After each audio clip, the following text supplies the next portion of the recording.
자, 우리 파도를 응원하시는 주주 여러분들, 그리고 구독자 여러분들, 반갑습니다. 8월 22일 금요일입니다. 오후 12시 52분을 지나고 있는 장중에 있습니다.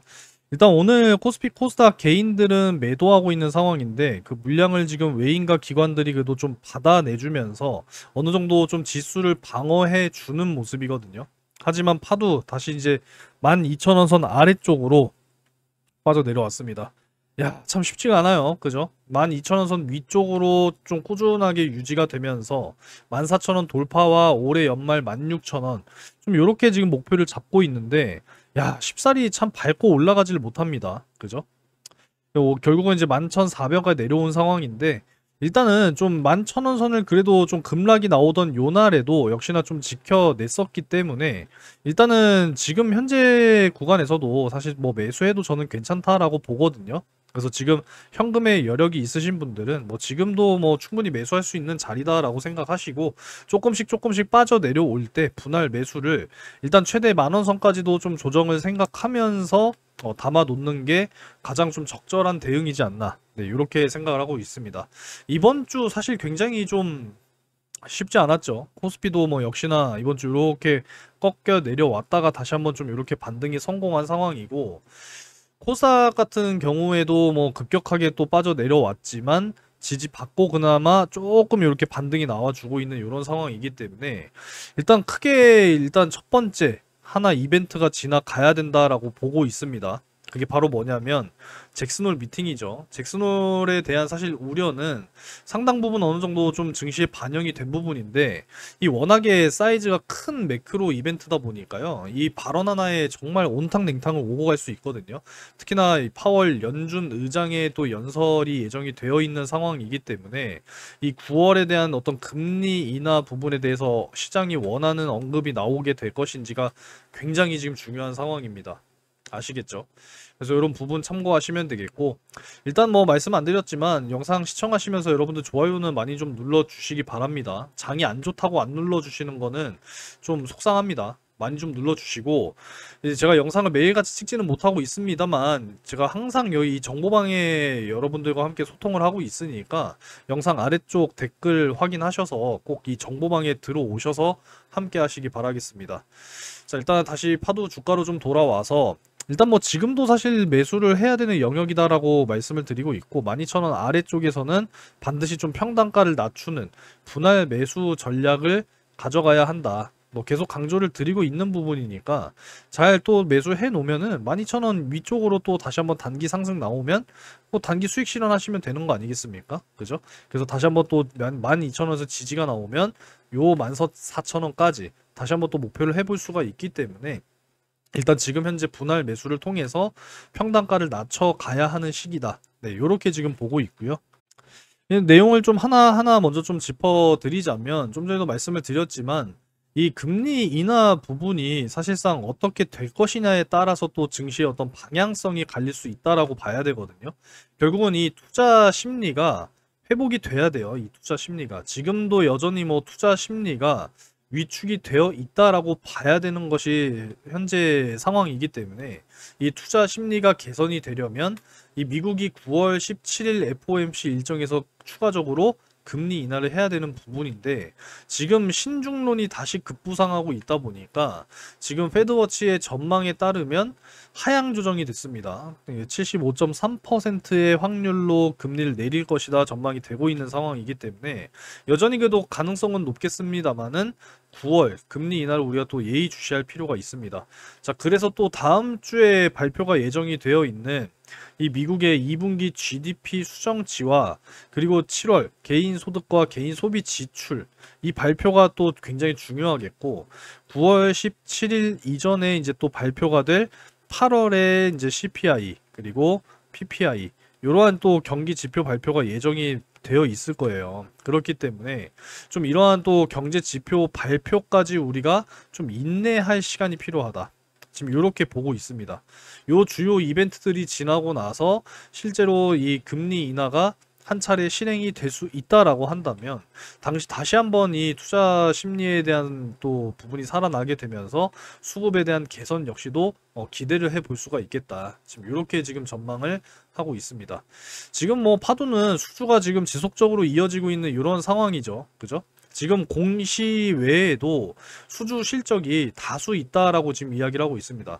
역시나 빅테크들의 지속적인 인프라 투자 확대가 역시나 파도의 수혜로 이어지고 있다라는 것이고, 올해 이제 이 1000억 매출 초과 달성을 할 수 있다라고 한다면 충분히 최대 매출 경신이 되는 부분이기 때문에 그만큼 기대감을 우리가 가져가도 좋다라는 이야기가 되거든요. 그래서 올해 상반기에 500억이 좀 안 미치는 470억 정도의 매출을 기록을 했고, 이 상반기 매출만 24년 한 해 동안의 매출을 달성한 부분이기 때문에 하반기 분명히 수요가 상반기보다는 하반기가 더 좋을 것으로 지금 예상이 되고 있는 이러한 상황 속에서 상반기보다 더 좋은 하반기 매출을 기록할 수 있다면 충분히 1000억 매출 그 이상 가능하다라고 생각합니다. 그래서 인프라 투자 확대 흐름을 탄 이 SSD 컨트롤러 공급 계약이 잇따라 확보가 되면서 충분히 하반기 성장 모멘텀이 점점 커지고 있다라는 거예요. 그래서 아득히 이제 2022년 매출을 뛰어넘어서 최대 실적을 달성할 수 있을 가능성, 그리고 기대감 역시도 커지고 있기 때문에 우리가 희망을 잃을 필요가 없다라는 것이고, 그 어떠한 것에도 흔들릴 필요가 없다라고 저는 생각을 하고 있습니다. 공감이 되셨으면 좋겠고요. 일단은 이제 국내 반도체 제조사와의 계약 금액 98억 원, 업계에서는 SK 하이닉스로 추정하고 있다라는 거죠. 그리고 해외 낸드 플래시 제조사와는 47억 원 규모. 그래서 두 건의 합계는 약 146억 원입니다. 그래서 하반기 들어와서 첫 또 대규모의 또 이러한 또 수주 계약이 들어왔기 때문에 앞으로도 충분히 이거 외에도 지금 공시되지 않은 또 수주권들이 있다라고 하죠. 충분히 500억 그 이상의 하반기 매출을 향해서 좋은 신호탄을 쏘아 올렸다라고 생각합니다. 역시나 AI 데이터 센터용 5세대 컨트롤러 수요 확대에 따라서 그동안 수주가 지속돼 왔었고, 전년 매출의 10%를 넘긴 것만 공시가 됐을 뿐 나머지가 더 있다라는 겁니다. 그죠? 그래서 이런 부분들 앞으로 좀 긍정적으로 바라보도록 하겠고요. 앞으로 이제 우리가 이 미국 빅테크의 설비 투자 확대 뭐 지속적으로 이어질 거라고 생각을 해야 되는 부분이고, 역시나 이 AI 앞으로 미래 첨단 산업의 일부이고, 이제 인공지능은 우리가 또 살아감에 있어서 그만큼 또 중요한 역할을 해야 되는 미래로 가는 부분이기 때문에 이 패권 확보가 얼마나 중요하겠습니까? 그죠? 그래서 앞으로 파도의 이 수준은 점점 더 늘어날 수 있을 거다라고 지금 전망을 하고 있는 상황이기 때문에 하반기의 실적 강세를 우리가 기대를 하면서 5세대뿐만이 아니라 앞으로 정말 이 고성능 고효율 그리고 저전력 설계 기술력 이런 부분들을 우리가 좀 꾸준하게 기대를 하면서 가야 된다, 이런 말씀을 좀 드리겠고, 이제 6세대에 대한 실적 역시도 26년도부터는 빠르면 기대가 되는 부분이고, 앞으로 또 차세대 메모리 반도체라 불리는 CX의 시장의 개화 역시도 우리가 기대를 해볼 수가 있기 때문에 앞으로 충분히 좀 기대할 수 있는 모멘텀들은 충분히 갖춰가고 있다라고 저는 보고 있고, 여기에 이제 실적에 대한 성장 모멘텀까지 더해진다라고 한다면 충분히 앞으로 파도 올라갈 수 있는 그런 모습을 보여줄 수 있을 거다라고 저는 기대를 하고 있습니다. 그리고 이제 또 중요한 것이 이제 또 미국이 이 관세에 대한 어떤 완화 정책, 일단 유럽산 이 의약품과 반도체 관세는 15%를 넘기지 않도록 보장할 수 있도록 이렇게 또 공동 성명을 또 진행했다라고 하는 소식입니다. 그래서 이제 우리나라의 또 이재명 대통령이 이제 미국에 또 방문을 하게 되죠. 그래서 한미 정상회담이 이제 개최가 될 것으로 예정이 되어 있는 상황인데, 또 필라델피아 하나조선소 또 이야기하니까 하나오션이 또 생각나네요. 하나오션이 정말 엄청난 상승을 또 보여줬죠. 하나그룹 계열 자체가 굉장히 또 트럼프 시대에 있어서 엄청난 수혜를 받고 있는데, 아무쪼록 이 한미 정상회담을 통해서 이 반도체뿐만 아니라 자동차, 뭐 2차 전지, 바이오, 뭐 이런 부분들에 대해서 좀 관세에 대한 어떤 유리한 협상을 좀 이끌어냄과 동시에 다시 한번 증시 부양이 잘 될 수 있는 그런 이 세제 개편안까지 잘 맞물린다고 한다면 그동안 또 부침을 겪었었던 어떤 이 증시의 수급이 다시 한번 충분히 개선될 수 있을 거라고 봅니다. 지금 뭐 투자 심리가 워낙에 좀 이 위축이 되어 있고 이 외국인 투자자들도 지금 현재 이 증시에 투자하는 심리가 좀 많이 꺾여 있는 이런 상황이다 보니까 이런 전체적인 것들만 잘 맞물린다면 다시 한번 충분히 상승 여력 가능하다라고 판단합니다.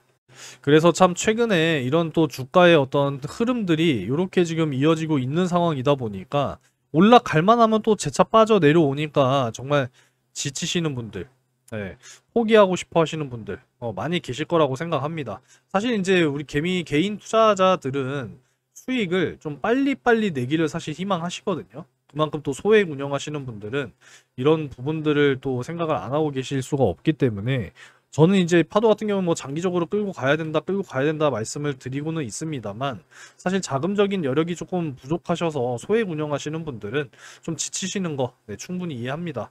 그래서 뭐 파도 좀 길게 끌고 가져가실 수 있는 분들이야 끌고 가실 수가 있겠지만은 좀 단기적으로 보시는 분들 같은 경우에는 지금 좀 저가 매수해 놓고 12,000원 이상 돌파 나오게 된다라고 했을 때 단기적으로 좀 수익 실현하시기 바라겠고요. 좀 지루한 흐름이 계속 이어진다라고 생각이 되신다면 여러분들 요 정보방에 들어오셔서 단기적인 좀 이 수익 종목들 제가 타점 잡아 드리면서 공유해 드리고 있으니까 꼭 영상 아래쪽 댓글을 통해서 입장을 해 보시면 되겠습니다.